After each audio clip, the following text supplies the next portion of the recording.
Well, hi everyone. Thanks for coming back.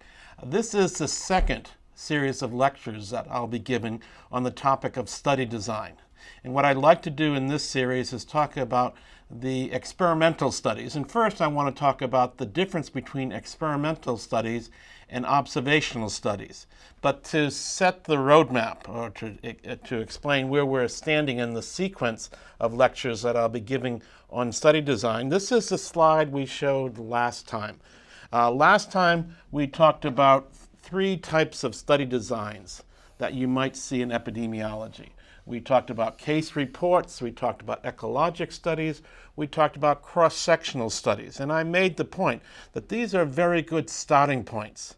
Case reports generate a hypothesis. Ecologic studies, in some sense, are a traffic light to give us an idea of whether there's information that we have available now that can be used to justify looking at a question and doing further study. We use information on populations and associations of factors on population levels when we look at ecologic studies. And then I talked about cross-sectional studies, taking a snapshot of a population at a point in time and looking at the relationship between one factor and another factor, say whether you smoked or not and whether you had coronary heart disease diagnosed at the time of that particular snapshot of that population. And in all cases, I talked about the limitations of those study designs to really argue that a risk factor might be causing some outcome. And that's what we epidemiologists want to do. We want to identify causes for outcomes. So starting today, I'm going to be talking about the other three topics that are on this list. And these are the common study designs epidemiologists use to address specific hypotheses, to examine the relationships between risk factors and outcomes. Starting today, I'm going to be talking about experimental studies, and I have a series of lectures that deal with that topic. And then in the next two series of lectures, I'll be talking about other types of study designs, cohort studies and case control studies. Now, the reason I started with experimental studies for this first sequence of lectures is, in some sense, it's the best study design we epidemiologists can do. It also is probably the most expensive study to do in terms of both time and money. So it's not the most common study design we epidemiologists use, but it is a very good one.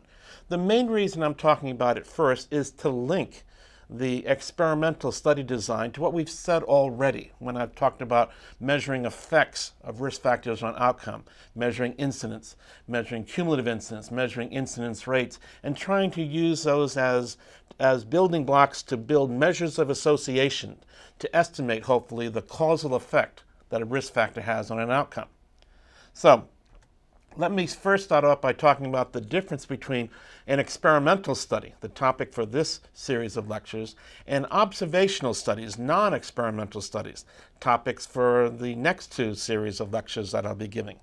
Now, the key point in these two types of study designs, experimental versus non-experimental, is the role of the investigator. In an experimental study, the investigator determines whether a person's going to have a particular treatment or not if it's done in a clinical setting, or whether the person might be exposed to a certain agent or not if it's done in more of a population setting.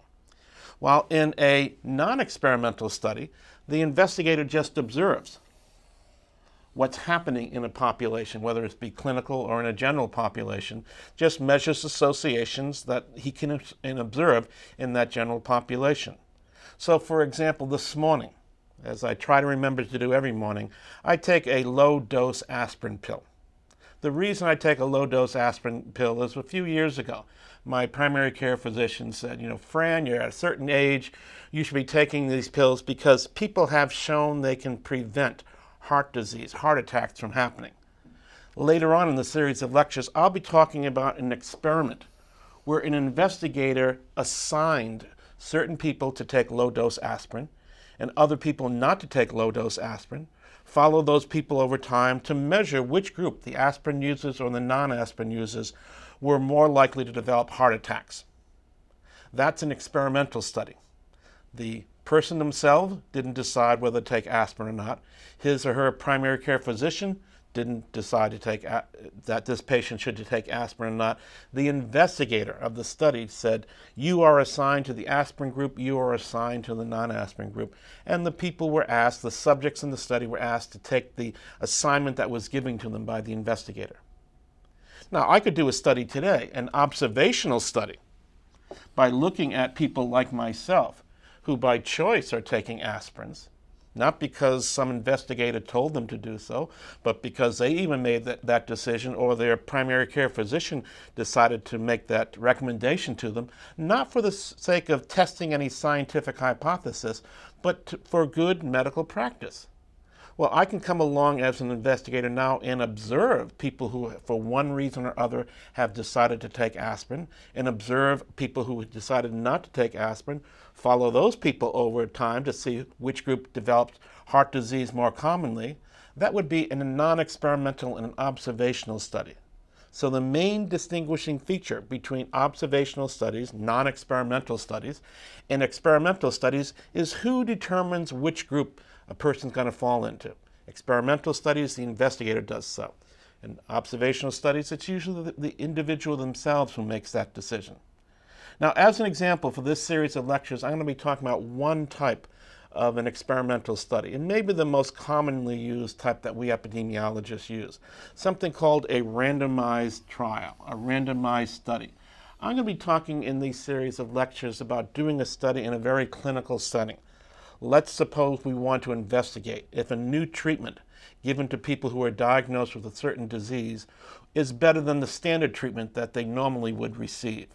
So what I want to do is to design a study to compare patients who receive a new treatment to patients who receive the standard of care treatment, the old treatment if you wish.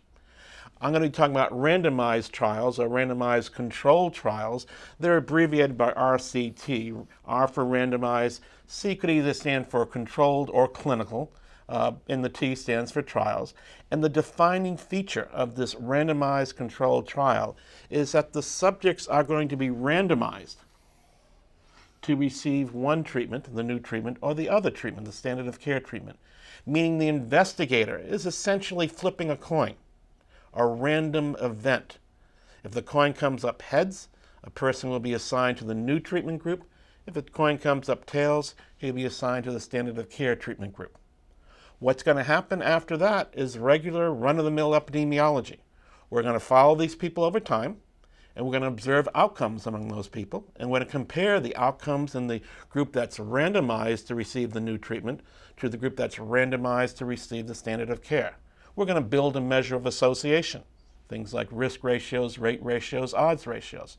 So here's a diagram that describes a randomized trial. It begins with an assignment of people to one of two groups, either the group receiving new treatment or the group receiving standard of care. The assignment is based on some randomized device, some device that has equal probability in most situations that a person will be assigned to one treatment arm, say new treatment, or the other treatment arm, be the standard of care. So for the time being, think the investigator is essentially flipping a coin at this beginning of the study. And the coin, if it shows the heads, means that the next person enrolled in the study will be assigned to get the new treatment. If the coin showed a tail, that means the next person in the study would get the standard of care treatment. After that, people are going to be followed over time. Outcomes are going to be measured. We can measure incidence rates. We can measure cumulative incidence among the people who are giving the new treatment. We can do the same thing for the people who were assigned to the standard of care. And from these, we can calculate all those measures of association that we talked about before, things like risk ratios and rate ratios, things like odds ratios. So essentially, the defining feature of a randomized controlled trial is the very beginning, the randomization, the investigator deciding which treatment a person is getting using some sort of random device. Well, the next thing I'd like to talk about is to try to link this particular study design to what we've been talking about in the past, namely causal inference. So we'll talk about that next time. See you then.